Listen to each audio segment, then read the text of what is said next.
500 years of American history in like 45 minutes. But before we do that, we are going to talk, I want to go over the AP exam format to make sure that that part is clear. So, as a reminder, the AP exam is Friday, May 9. It's in the morning. It starts at 8. I will have breakfast, snacks, maybe coffee around like 7:15 in the other classroom, as well as little words of encouragement and things like that, okay? So this is what the exam is that will determine your future, your whole future. Okay, 55 minutes for multiple choice, 40 minutes for SAQs, and then you get 100 minutes for the essays, right? A couple of things. It's a minute per MCQ. You're thinking about 12 minutes for the SAQs. 60, and you get this whole time. I recommend before you start working on the DBQ, read the prompt of the DBQ, then read the prompts of the LEQs, just so that you have them kind of stewing in the back of your mind while you're working through the DBQ. Then start writing it. I don't know. Some people say like if there is an LEQ that you're like, man, this LEQ was like evaluate the extent to which slavery caused the Civil War, and I'm gonna rock it. Like, do it first, right, and get it done. Right, but if you're not, if none of them like immediately jump out to you as something you absolutely know and you can write very quickly, I would do the DBQ because like it'll prime your brain a little bit more, just get you a little bit more thinking.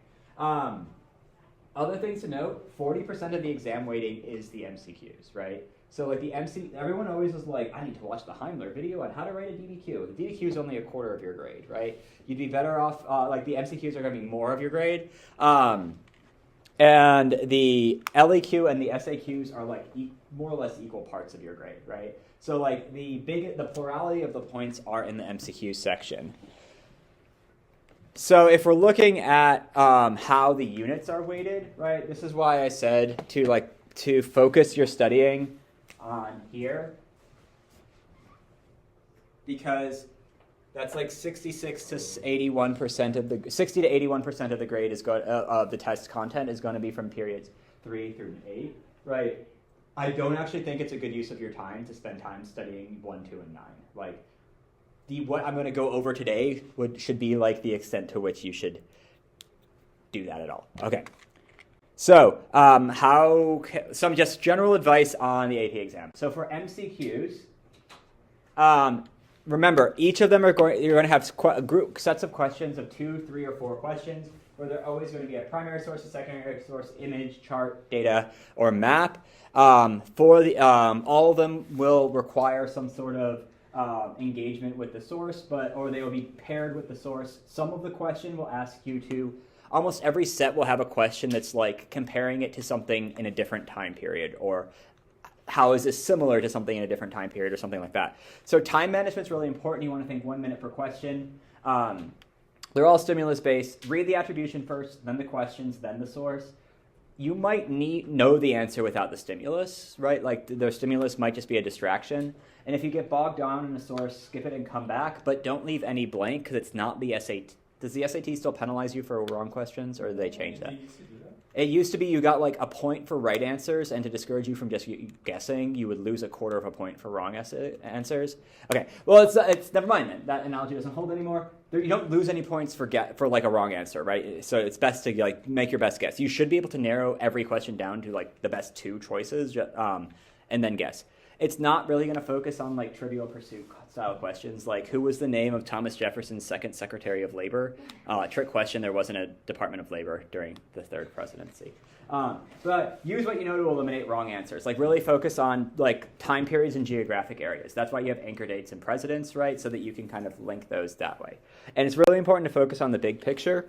The MCQ questions, even though they are going to ask about specific things, then they're not recall questions. Some of the times the writers of the exam are not expecting you to be familiar with the speech or the law or the thing in the stimulus, right? They're trying to see, like, can you use what you know about U.S. history to interpret this source and answer these questions?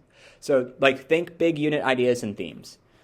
For the SAQs, a quick reminder, I talked about this in the review session last week, but or earlier this week, sorry. So SAQ 1 is the secondary source one, and it's capped at beginning of the French and Indian War to the election of Ronald Reagan. Similarly, SAQ T2 is the primary source, the same time period, right? So that's units 3 through 8 again. SAQ 3, you have the choice, and one is basically the fall semester and one is the spring semester. SAQ 3 is the only SAQ that will go before 1754 or after 1980, but 2001, there's not. You might get War on Terror, but you're not going to get financial collapse, right? For the SAQ, again, time management, 12 minutes per SAQ, 4 minutes per subpoints. Don't get overburdened in 3 and 4. Like, choose quickly as you can. Remember, make sure that you fully explain the historical evidence you're using. Don't just mention it. Make sure you demonstrate that you understand the stimulus source for questions 1 and question 2, right? So if it's that question 1 where it gives you the secondary source and it's asking you, like, provide a piece of historical evidence that supports, like, Metzler's argument or whatever, make sure you're like, Metzler's argument is this, therefore this piece of evidence supports it because that, right? Make sure, add that extra sentence, right? Explain why the evidence you have chosen answers a question. If this is the advice that they give to graders, if it says describe, it's asking for more than simply mentioning the term, but to provide the relevant characteristics. If it says explain, what they're looking for is a how or why. And each point is graded independent of each other, so you can get like 2 out of 3. You can get 1 wrong, but 2 and 3, or A wrong, but B and C correct. But they're all graded all or nothing. There's no partial credit on the AP exam. We're not actually going to look at the 2023 SAQ ones because I want to get through the timeline, but I've put them, the PDF of these slides will be up on my TVD so you can look at them. And I've also included the answer keys scoring guidelines for the questions. Sorry, we're going to keep just rolling along here. Okay. When you get an essay or an SAQ, just these are the types of different task verbs, right? So if it says compare, obviously you know what compare is. The really big different ones are the evaluate, explain, identify, right? Like describe, evaluate, explain, identify, right? Explain or evaluate is you're making some sort of like judgment, right? It's going to be more opinionated. Explain has to be a how or why kind of explanation. Identify might just be like, okay, the APUSH exam actually doesn't have any identifies, but like identify is just like you can have like a statement, right? Describe is like you're providing the relevant characteristics. You're providing some details.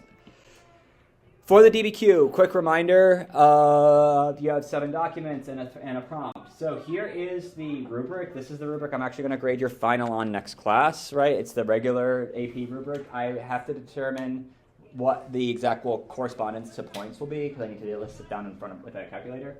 1 point for thesis, claim and line of reasoning. 1 point for context. Has to be more than mentioning it, right? It's not merely a phrase or reference. You can't just say like the Civil War occurred in the 19th century. For evidence, you get 1 point for using the content of at least 3 documents. You are summarizing 3 documents. You get full 4 points, or 2 points. Sorry, not just using for 4 documents, but using them to support an argument. If you have 7 documents, but you're just summarizing the details of them and you're not connecting them explicitly to your thesis, if you don't have that like this shows or therefore part, right, you're only going to get 1 point here.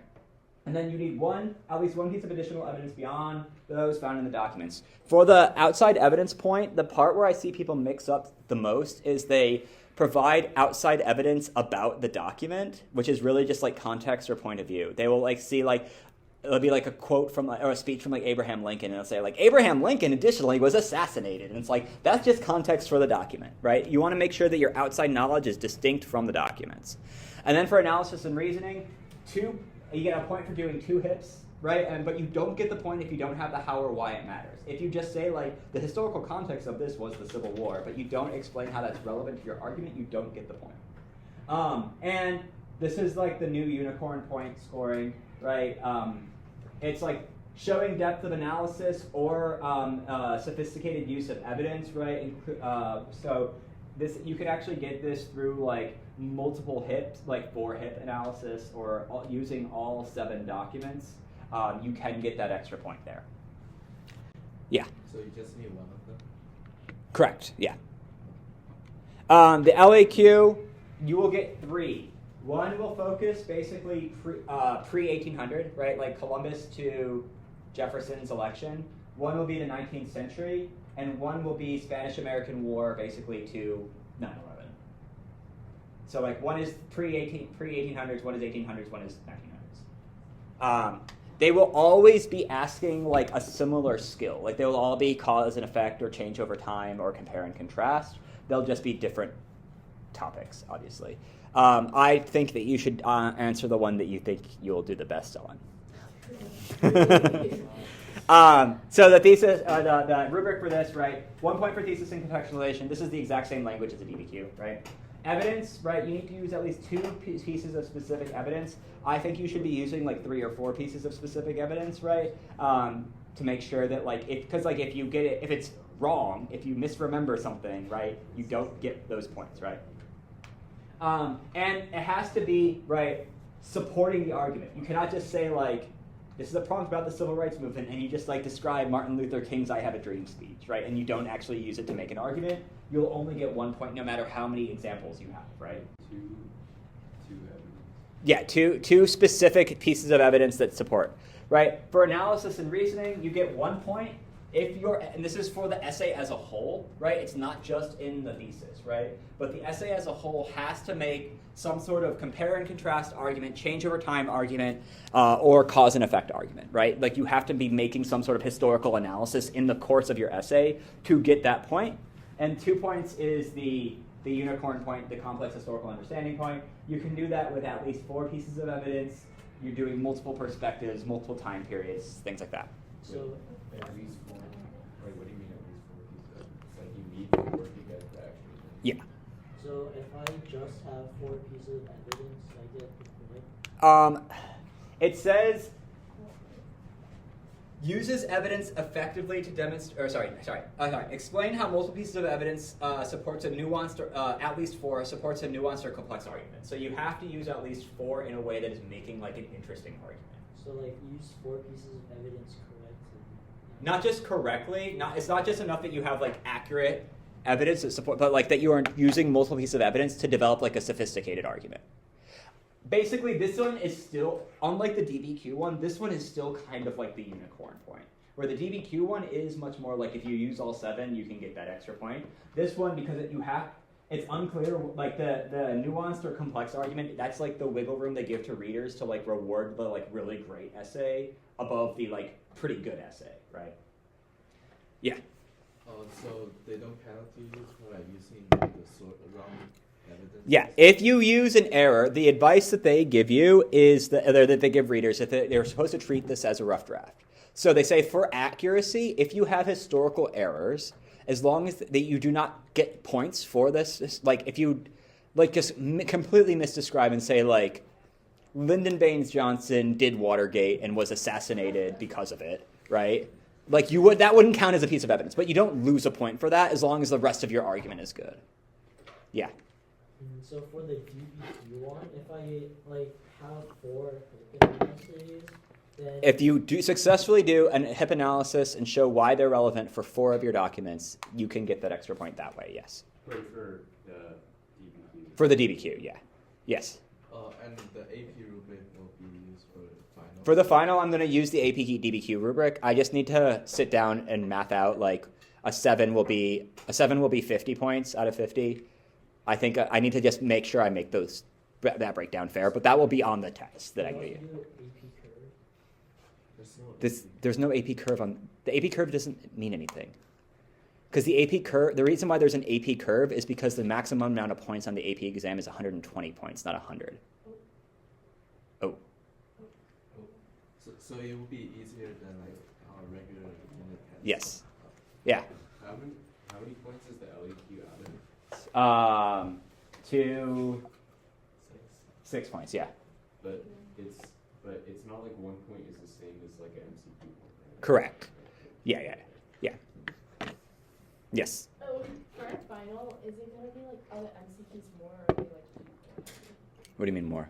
like So it's going to be 50 points for the DBQ, and then it's going to be 50 points for the MCQ. Wait, but there are 55 MCQs. Exactly. That's the curve that there will be. Wait, what? So you can get You can get 5 wrong and still get 100 on the MCQs. But if you get the right extra credit. Yeah. What was that noise? So wait, it's like 1.2. Yep. Extra. Oh, so it's 55 out of 50. So you could get 105 out of 100. We Wait, so okay. Yes. Not saying I would get this, but if you got like 55 out of 55, 100 on DBQ. You would get 105. So like if we have like less left on the DBQ and we have like 55 on MCQ, does that still impact? Yep. Wait, so what's the curve? I mean, no, what's the extra credit for the notebook? 5 points, just like always. So you can get 100. Yep, because I am apparently a fool. But all right. I don't know. I feel like if you did all of that, like yeah. that's pretty impressive. So general essay writing, right? Essay writing general advice. Read and annotate the questions carefully. Right, pay attention to the time period and specific topics, right? You don't get points if you don't answer the question, right? If your evidence is outside the time period, even if it's the greatest piece of evidence I've ever seen, if it's outside the time period, I just say sorry. Actually, I just cross it out. Make sure you have a clear thesis in mind and a sketch of how you're going to defend that thesis before you start writing. Structure each paragraph around advancing a specific idea, like a specific, A, B, C, X, Y, Z of your thesis, right? You should have your thesis should have 2 to 3 subpoints, and each paragraph should be developing one of those subpoints with the kind of claim evidence analysis models, right? Clearly and directly, don't annoy the reader. Remember, I will be reading all of your essays, trying to get the grades back within 24 hours. You want to be my friend. You want me to be your friend. So, don't write it like a postmodern Don DeLillo novel, right? This should be a declarative sentences. Say what you mean. I shouldn't have to deconstruct your prose to figure out your thesis. Use transition words to introduce a new idea, right? Additionally, furthermore, however. But only use however if you're actually trying to show a contrast. Nothing annoys me more than people who say however and they actually should have said additionally. Read all the prompts at the beginning of the time, then write the one you feel most confident about first, so the other prompts can cook while you are writing. For the DBQ, make sure that you're grouping the documents analytically.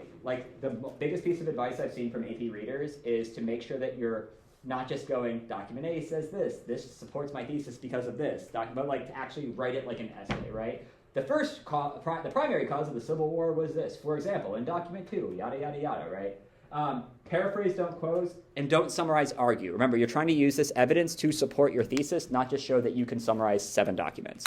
For the LAQ, choose your strongest topic, be as specific as possible, right? It's not enough just to say, the Civil War proves that America had conflict, right? You want to kind of be specific about things and always connect back to your thesis. Always include that, this shows, therefore, sentence, right, after you introduce evidence. Any questions about the essay? What do you mean with other prompts? So, On the AP exam, right, you will be given a packet with the DBQ and the 3 LEQ prompts. Read all the prompts first, and then write which one you think you feel stronger about first. And then the other one can be cooking in your brain while you're writing. Do we get the packets on paper? No, you don't. Sorry. You will be, it'll open up on Blue Book. Wait, so we can't all. Can I have scratch paper? You can have scratch paper, but it'll just be on Blue Book. The Blue Book tools are supposed to let you underline or highlight. It's not as good. I don't want to use I agree. You can all yell at Trevor Packer. If they want to make it online, at least grade fast. For real? For real. All right, so let's do all of American history in 30 minutes. All right, so the first half I already did with you in the fall, so I'm just going to do it again. But, all right, so we have 5 periods in the fall semester, right? 1491, 1607, 1607 to 1754, 1754 to 1800, 1800 to 1848, 1844 to 1877. Okay, so just big picture things starting off first, right? So, right, remember, indigenous Americans developed complex, diverse societies responding to the varied geographies, right? You don't need to remember that, you had, the Mississippi River mound builders, and then you had, the Aztecs and South. You just need to remember that, there was variety, because you're going to get a stimulus about, it might be something from a map of Native American settlement or migration patterns. It might be, a quote from De Las Casas or something. But, just remember that, you have diverse pre-Columbian contact societies, but also the idea of the impact of especially Spanish colonization, right? The motivations for Spanish colonization, the Columbian Exchange, and how the Columbian Exchange, how European colonization, beginning with Spain, transformed the societies, economics, and politics of both the Americas and Europe, right? This is where like you can use your knowledge from 9th and 10th grade history as well. But don't spend too much time like reading books about like pre-Columbian Native American history. Unless that's interesting to you, then do it. Yeah. Do we need to know specific native groups? Not really. Just like that they would divest and some did fishing? Yeah, like in an ideal world, you would know some, so that if you got like an essay about like Native Americans and relations with Europeans, like last year's LEQ one was about native relations between Europeans and Native American groups, so you could have more specific evidence there. But I don't think that's what you should spend your time studying on. Okay. This period is basically the British North American period, right? So this is like Jamestown to the French and Indian War. So thinking about remember that you have like the different colonies that get settled differently for different reasons based on geographies, colonial ideologies, conflict, and interact, right? You also have conflict between European nations, right? You have conflict in Europe that spills over, right? You have the effects of the English Civil War and the Glorious Revolution that spill over into North America, and conflicts between Europeans and indigenous Americans, King Philip's War, the Pequot War, things like that. But also thinking about like the effects of like Enlightenment philosophy, the Atlantic Economic Exchange, the slave trade, how those all ideas and economics practices all contributed to like the culture and beliefs and politics of North America. For period 3, this is the revolutionary and early Republican period, right? So you need to know about like how the kind of ideas about self-governments, kind of British imperial ambitions, conflict in the French and Indian War, led to the American Revolution. The kind of how it's both similar to Enlightenment ideas in Europe that preceded it, and how the American Revolution is like distinct, right? And also thinking about the early political institutions, how they developed, based on like the diversity in economics, philosophy, political self-interest, European migration of the different colonies, right? That's why you have these compromises over the size of the type of the legislature, over the slave trade, over the judiciary, over the executive branch, right? That's why you have these debates between the Federalists and the Anti-Federalists over the Constitution. All of that, kind of thinking through those. Period 4 is the market revolution and the democratization of the country, right? This is the revolution of 1800 and the Thomas Jefferson, all up to the Mexican-American War, basically, or up to the Seneca Falls Convention. The Mexican-American War is actually before 1848, but it's in the next unit, right? Because this unit is really thinking about how you have both like democratization and like the expansion of the country and the growing power of the federal government. You have the market revolution with transformations in transportation, agriculture, manufacturing, creating both like new systems of economic exchange, but also new reform movements, the Second Great Awakening, the utopian movements, the abolition movement, the women's suffrage movement. You also have the kind of emergence of sectional divisions at the same time that you have like a unified American identity, especially after the War of 1812, but also this kind of like North versus South polarity. Unit 5 is the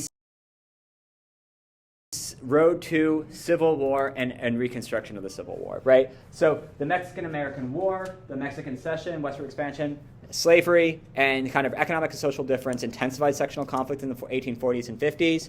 This eventually led to the Southern secession and the Civil War. And the federal occupation of the Confederacy during Reconstruction created the possibility of a multiracial democracy before political compromises ended Reconstruction and reinstated racial hierarchies. Was it Enlightenment thinking that led to like utopian writing and everything? Okay. So let's look at the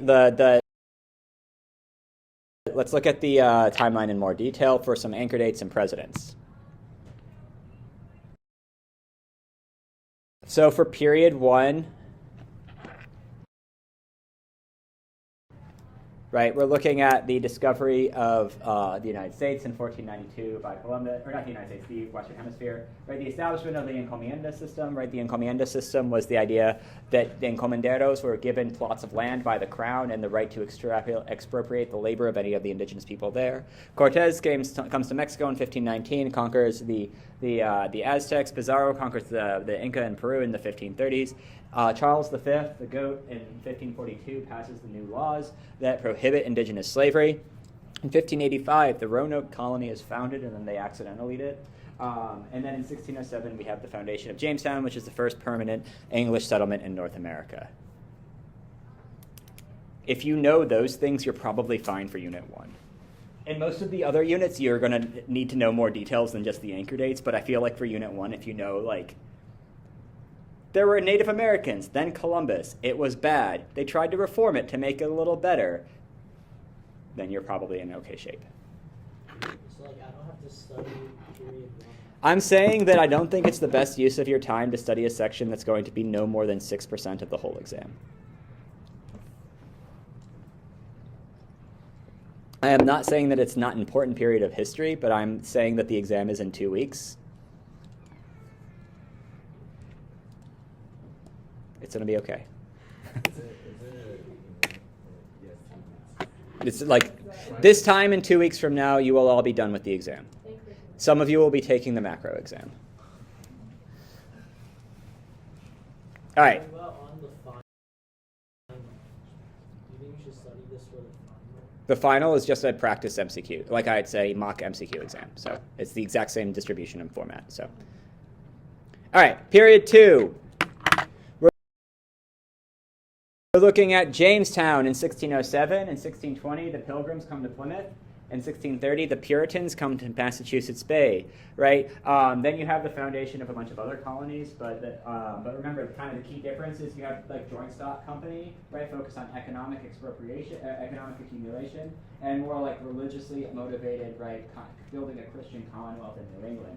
In the 1670s and 1680s, you have a series of crises of colonial America, right? In the 1670s, you have in New England King Philip's War, in which the Wampanoag chief Metacom goes to war against the New England colonies, almost wipes them out before they basically regroup and basically destroy the entirety of the Wampanoag people. In Virginia, Nathaniel Bacon leads a rebellion against the aristocracy, which results in the tightening of slave codes and the shift away from indentured servant labor towards slave labor. In the 1680s, as a result of the Glorious Revolution, we have the Maryland Uprising in Maryland and Leisler's Rebellion in New York.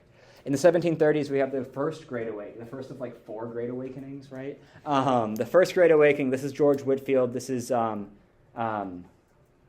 Jonathan Edwards, right? In 1739, we have the Stono Rebellion as a sign of like continued slave resistance. And the French and Indian War begins in 1754, where George Washington builds a fort on the border of Maryland and Pennsylvania and decides to attack Fort Duquesne, which is now Pittsburgh, and gets his butt beaten. What's MD? Maryland. Oh.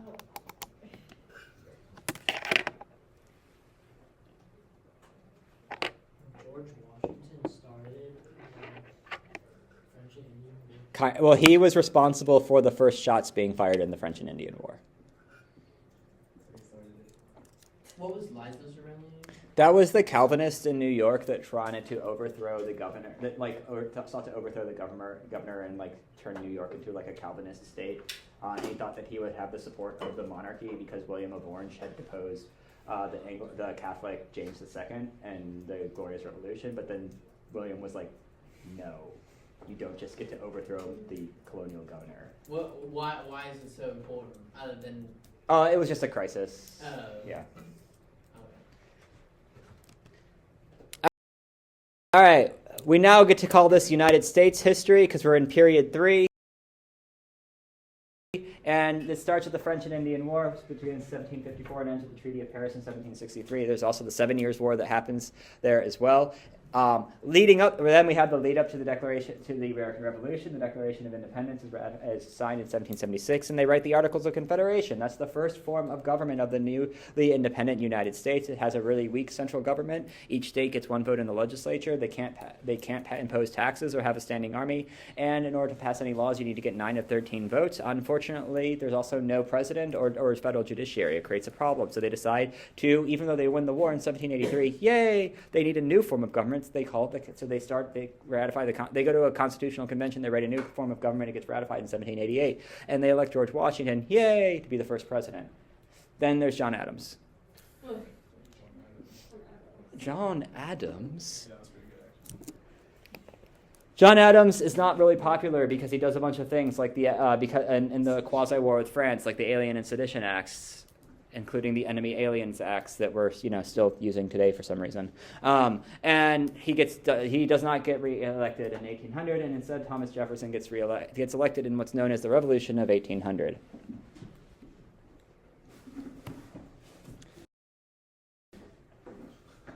All right. Now we're in the 19th century. We start with the Revolution of 1800. It's the first time that you have a peaceful transition of power between one party to another party. People were actually legitimately worried, what if John Adams just doesn't leave the White House, because we've never done this before, but he did, and everyone was like, hooray! In 1812, we decided to go to war with Great Britain again because we accused the Great Britain of funding and arming Tecumseh and the Prophet out in the Western Territories. James Madison did that. We're also upset with the impressment of sailors, and we tried to do a bunch of embargoes, but that actually only hurt our domestic economy. We lost the war, but Great Britain decided not to do anything and ended the war, and so we claimed we won the war. Thomas Jefferson had also probably illegally bought a bunch of territory from Napoleon in the Louisiana Purchase, and the question was, how are we going to determine if slavery is going to be allowed in those territories? So in 1820, they did the Missouri Compromise, where they drew an imaginary line and they said slavery below, not slavery above, except for Missouri, which is actually above.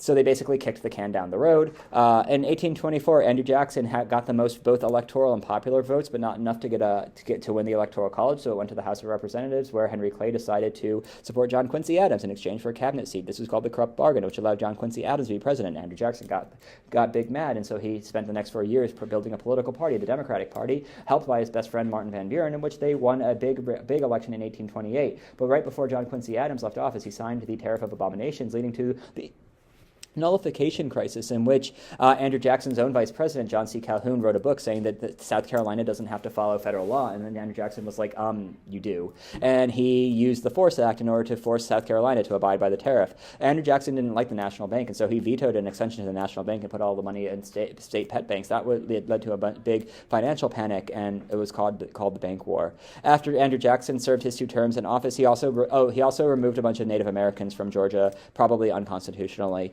to Oklahoma. His best friend Martin Van Buren became president, and he didn't really do much because he wasn't super popular, and the Whigs won re-election. And they elected in 1836 William Henry Harrison, but he gave too long of a speech and then he died. So his vice president became the president, but he was a Whig, but he was really a Jacksonian Democrat, and no one really liked him. And in 1848, women said that they're people too, and that they should have the same rights based they declared in the Declaration of Independence. William Lloyd Garrison and Frederick Douglass were also there because they were good people. That's period 4. Yeah.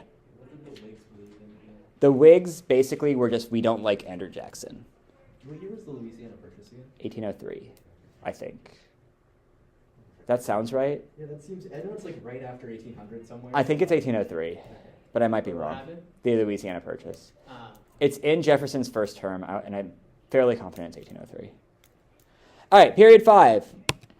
In 1846, we tricked Mexico into going to war with us by, invading Mexico. We had already annexed Texas, and we go to war with Mexico and claim a swath of territory that's bigger than Louisiana, that doubles the size of the United States. That's under James K. Polk. That's why James Polk is an A tier, even should be an A tier. He is? Where is he? I'll see it. He doubled the size of the country in in a single term and then also put us on the road to the Civil War, because we didn't know how we were going to solve the problem of, are we going to allow slavery in the Mexican Cession? First, we had the Compromise of 1850, in which we would say, California, you can be a free state even though you're south of the Missouri Compromise line, and we're also going to have a tighter Fugitive Slave Law Act. That didn't really solve the problem, because then Kansas and Nebraska, they both wanted to organize, and led to Bleeding Kansas and John Brown and all that kind of stuff, and they signed the Kansas-Nebraska Act, which would allow the people of Kansas and Nebraska to vote via popular sovereignty how they're going to solve, whether or not they're going to allow slavery. Stephen A. Douglas thought that he was like a political genius, but then the Supreme Court went along and ruined everything, and it said black people are not and cannot be citizens. Abraham Lincoln was like, that seems wrong. I'm going to challenge Stephen A. Douglas to a series of debates when I'm running for Senate. I'm going to win the debates but lose the Senate seat, and that's going to catapult me to being the leader of the Republican Party that runs on a platform of free labor, free speech, and free soil. Abraham Lincoln wins the presidency in 1860 because the Democratic Party is splintered between the pro-slavery Democrats in the South and the like pro-popular sovereignty Democrats in the North, and pretty much all the abolitionists and the people that don't like Douglas vote for Lincoln, and he doesn't receive a single electoral vote from the southern states, any of the states that seceded, but he still won enough electoral votes to become president. A bunch of states seceded, and we get the Civil War. The Civil War doesn't go very well for the North in the beginning of the year, but there's the turning point is the Battle of Antietam that encourages Abraham Lincoln to issue the Emancipation Proclamation, which frees all the slaves in the Confederacy, but not in the North. It's not until the 13th Amendment, which is in 65, not 16. I don't know why that says that abolishes slavery. The 14th Amendment provides equality of citizenship, and the 15th Amendment says you can't deny people the right to vote. We have Reconstruction in the aftermath of the Civil War in 1865. At first, Andrew Johnson is like, we should just all be friends again. And then a bunch of radical Republicans were like, no, they did a treason and fought a civil war against us. They should be punished. And so they impeached Andrew Johnson, and then they elected Ulysses S. Grant, which had a much more aggressive Reconstruction policy until the Supreme Court said, you can't do that. In 1876, there was a contested election, and the compromise that the Republicans make with the Democrats is we'll end Reconstruction if we can keep our president, Rutherford B. Hayes. There was a hand. Okay. So that's the fall semester. What was the 14th Amendment? The 14th Amendment says that all people born or naturalized in the United States are citizens, that all citizens, no state can deprive anyone the privileges and immunities of citizenship, no state can deprive any person the due process, life, liberty, or property without due process of law, nor violate the equal protection of the laws. Basically, you're a citizen, and all citizens have to be treated fairly and equally, no matter who you are. Why did the Battle of Antietam because it convinced Lincoln that they might not lose. And so he had written the preliminary emancipation, or he had like a draft of the Emancipation Proclamation. The story is in his pocket. I don't know if it was actually in his pocket, but he had drafted the Emancipation Proclamation, but he didn't want to issue it from a space of weakness, so he waited for like a military victory to be like, no, we're going to win, and we're going to make this a war to end slavery. He didn't want it to come off like, I'm so desperate, like, I'm going to free the slaves. Right, so it was... So he changed it from a civil war to a war against slavery? Exactly. All right, the spring picks up in 1865. It goes from 1865 to the present day, but 2001, 2008 maybe. All right, so big ideas. Everyone's favorite period 6. This is the Gilded Age Industrial Revolution period that everyone really knows and loves and can remember all the details and all those same unmemorable one-term presidents from. But you have economic production, westward movement, and immigration all lead to the creation of industrial capitalism in the Gilded Age. This created a bunch of controversies and reform movements. Think like the populists, think the rise of the labor movements, the anarchists, all these different kind of groups that are trying to debate the role of government, economic inequality, and social policy. Those debates don't really go anywhere until the early 20th century with the rise of the progressive movement. And over the course of period 7, we have the kind of increasing global crisis and conflicts that allow for the American identity. Spanish-American War, World War I, the Great Depression, World War II. And over the course of this period, the U.S. increasingly becomes involved in global affairs and becomes a global superpower by the end of this period. And these kind of economic and social instability, patterns of migration, and involvement in international conflicts shaped the dominant political culture in the party system, right? That you have the kind of shifts in politics as a result of the United States taking on this global role. Period 8 is the Cold War period, right? The efforts of the United States to be the global hegemon and create a liberal world order premised on free markets and democratic institutions. We have social movements and leading to political victories for the left or liberalism in the 1960s, but that then lead to a resurgent conservative movement that consolidates power in the 70s and 80s. We have the kind of Cold War kind of structuring the political debates around and structuring political culture, as well as economic and social challenges that structure the kind of political development of the United States during this period.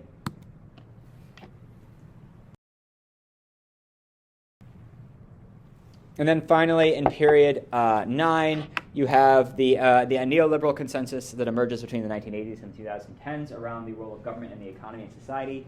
You have the end of the Cold War, did not actually usher in a period of peace, but as it saw the rise of new challenges of U.S. dominance, terrorism, regional instability, rising, the rise of China, the rise of the democratic retrenchment, rollback, and authoritarian retrenchment, and you have continued social, political, and economic divisions that continue to plague the United States. So let's go in more detail. Yeah. Is there any specific thing that happened in period 6 that was the reason why the Reconstruction rolled back? Remember, there was both an economic downturn and the North basically got tired of maintaining Reconstruction because they wanted to make it the South's problems. They were tired of paying for it, basically. Wasn't it also underfunded? That's what I'm saying. Yeah, they didn't want to pay for it. You had the rise of the KKK and vigilante terrorist groups in the South that were making it costly and harder to do and stuff like that. Okay. The Balgan ended it. Yeah. All right. So back to 1865 with Johnson and Grant. Right. The Civil War ends in 1865. You also get the Transcontinental Railroad that's technically in 1862, but it's really important for this unit because it facilitates westward expansion. Reconstruction ends in 1877, and you have the creation of the New South. The New South, however, would be the New South is actually the Old South. It's just instead of slavery, we have Jim Crow and segregation and all that stuff. In 1882, we get the first law governing immigration in the United States, and it's to exclude people from China. In 1887, as part of westward expansion, we have a series of wars throughout the 1870s and 80s between the U.S. Army and Native Americans. This kind of culminates in the Dawes Severalty Act of 1887, which says that Native Americans, you can be citizens, you can get, but we're going to take all your collectively owned property, dole it out to individual parcels to the civilized Native Americans that sever ties from the Native American tribes and prove that they are citizens. Out west, we also have among the farmers, starting with the Granger movement, the rise of the Populist Party. They have a convention in Omaha in which they issue a series of demands that are focusing on publicly owned the railroads, publicly funded granaries, going off the gold standard, because pretty much all of the politics was about either tariffs or whether or not we should have a gold standard. Right? The Republican Party wanted tariffs and the gold standard, and the Democrats and the Populists didn't want the gold standard and they didn't want tariffs. Because first is tragedy, then is farce. In 1894, we have the Pullman strike led by Eugene D. Debs that gets struck down by the Supreme Court, and they allow for the government to break the strike, but it encourages Debs to become a socialist and run for president 5 times, including once from prison. In 1896, and probably the second most infamous case in the Supreme Court history, the Supreme Court ruled that segregation is constitutional as long as the facilities that are legally required to be segregated are equal. In 1898, we get the Spanish-American War. So these are all the unmemorable one-term presidents. Right after Grant, we have Hayes, Garfield, who gets shot, Chester A. Arthur, who does some reform, Grover Cleveland the first. There's some railroad action and the Dawes Act. Benjamin Harrison, he's a Republican. You get the McKinley tariff during the Harrison, some other stuff, and then Cleveland pulls a Trump and gets reelected 9 consecutive terms. I feel like I've never heard of Benjamin Harrison before. Well, now you have. Yeah. So what is the first most infamous Supreme Court? Dred Scott. So before this, they're segregating, before the Plessy versus Ferguson, and after it, they're segregating even more.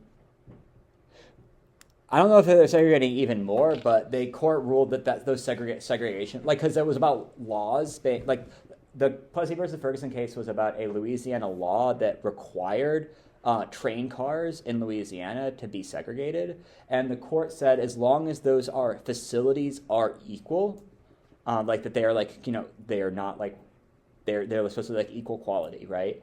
That legally required segregation is constitutional and doesn't violate the 14th Amendment.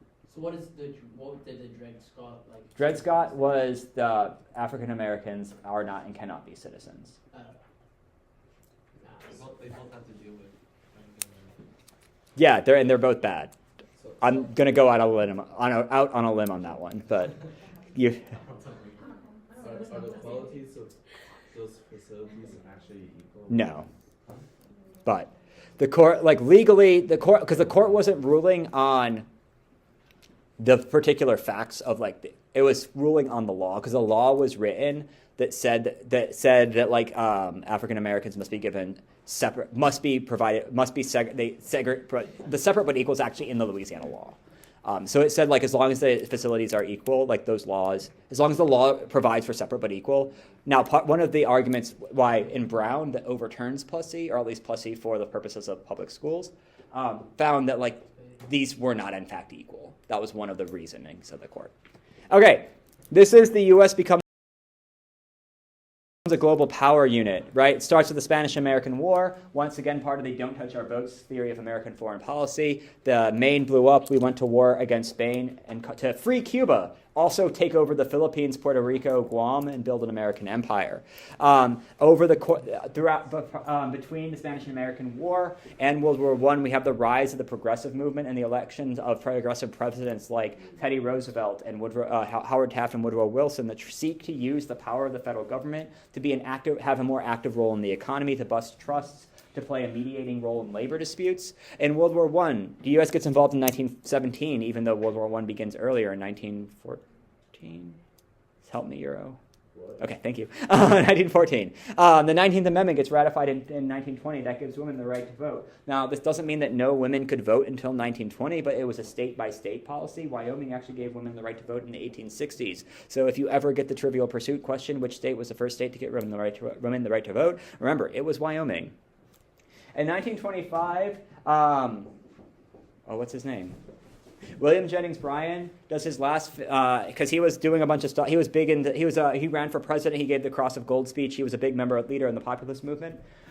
He exits his part of American history by defending a Kansas law that outlaws the teaching of evolution in what's known as the Scopes monkey trial, showing that the 1920s were simultaneously this period of progress and change and instability and cultural change, but also like a conservative backlash. In 1929, the stock market crashes and we get the Great Depression. FDR gets elected in 1932, and in his first 100 days, he reorganizes the banking system. He passes the National Recovery Administration, the Works Progress Administration, and the Agricultural Adjustment Act. Some of these get struck down by the courts as unconstitutional, but in his second term, we get the Second New Deal, and then we get the Social Security Act, the Wagner Act, and I'm out of tea. And the other one, the Works Progress Administration.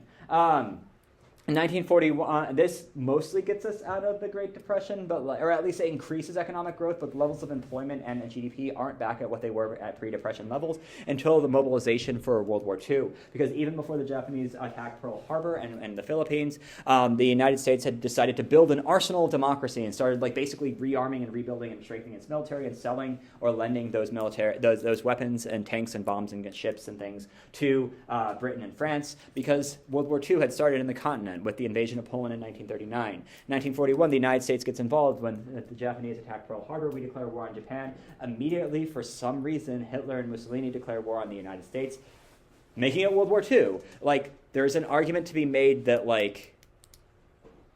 we probably would have gotten involved in the European theater, but, it could have been, a U.S.-Japan war and a European war, and they could have remained separate, but Hitler decided to go, YOLO, let's declare war on the United States.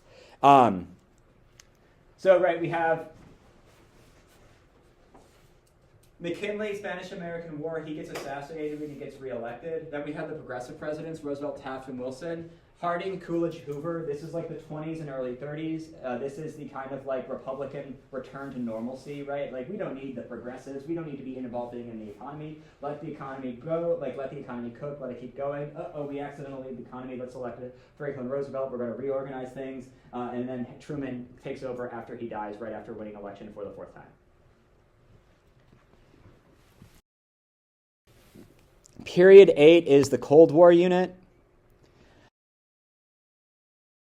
So, in the immediate aftermath of World War II, we have a strike wave from 1945-1946 that leads to the Taft-Hartley Act, which limits the power of unions to organize. In 1948, you have both the Marshall Plan, in which we provided a bunch of money to help rebuild the economies of Western Europe that were devastated by the World War II in order to prevent the kind of spread of communism, but also the Alger Hiss case, in which Whittaker Chambers testified against Alger Hiss, saying that they were both members of the Communist Party and that there were a bunch of that he was selling secrets to the Soviet Union. This led to a general suspicion and air of communism and anti-communism that culminated in the McCarthyism period, in which in the 1950s everyone, like he basically went around accusing everyone of being a communist. It led to the suppression of political beliefs and ideology, and it also led to the Lavender Scare, in which homosexuals and suspected homosexuals were kicked out of the U.S. government. In 1954, the Supreme Court corrected its decision in Plessy versus Ferguson, ruling in Brown versus Board of Education that segregated public schools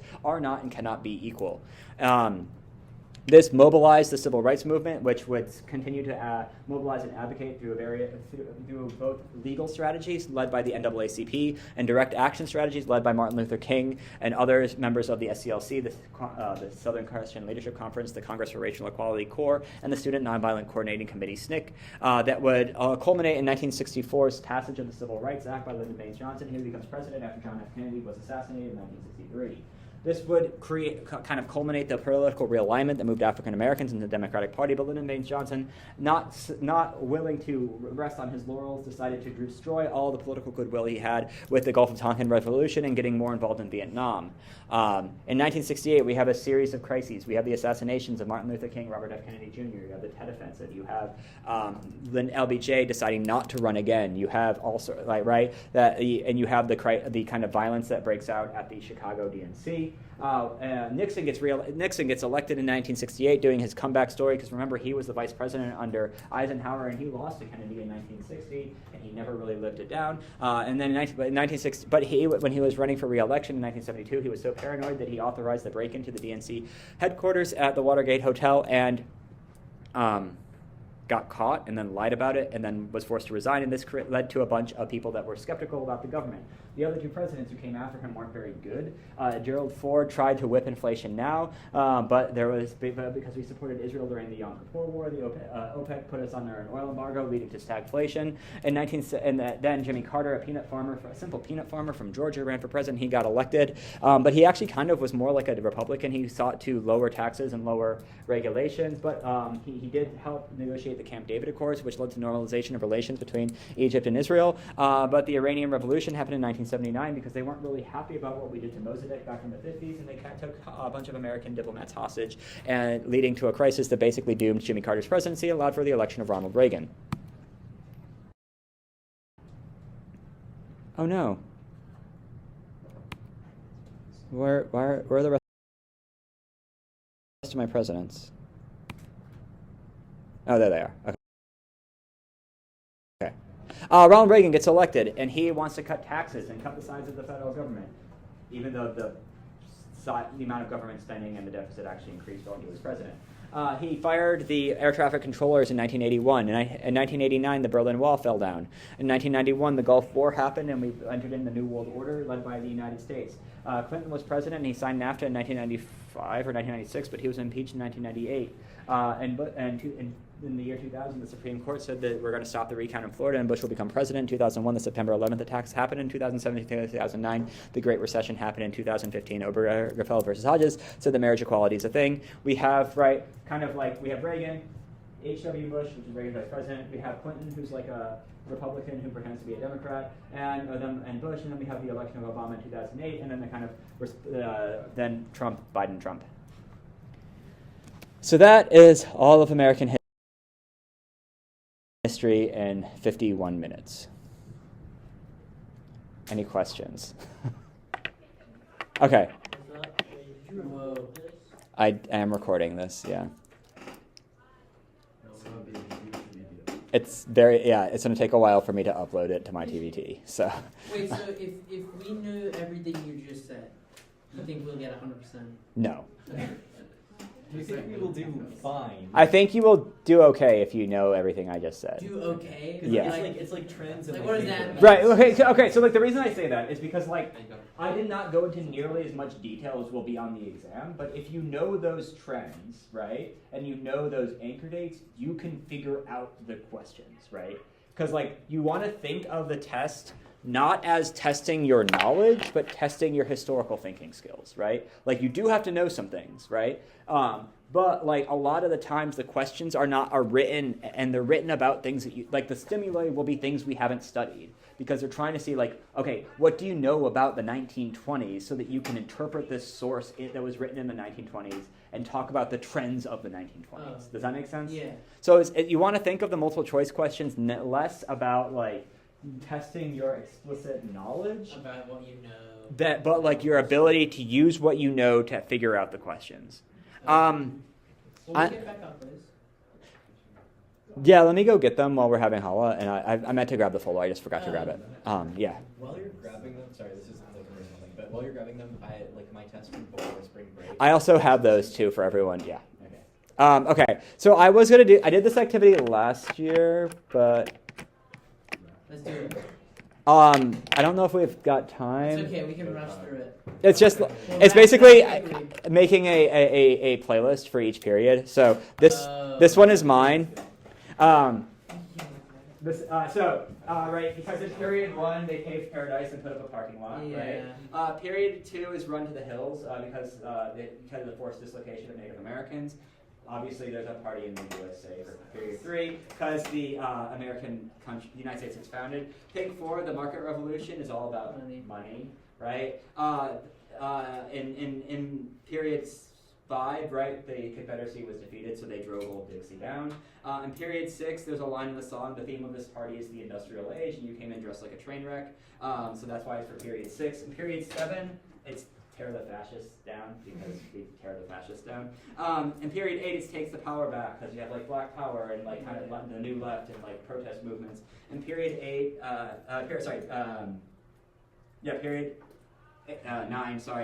we now live in a fake empire. Like the New World Order is a fake empire.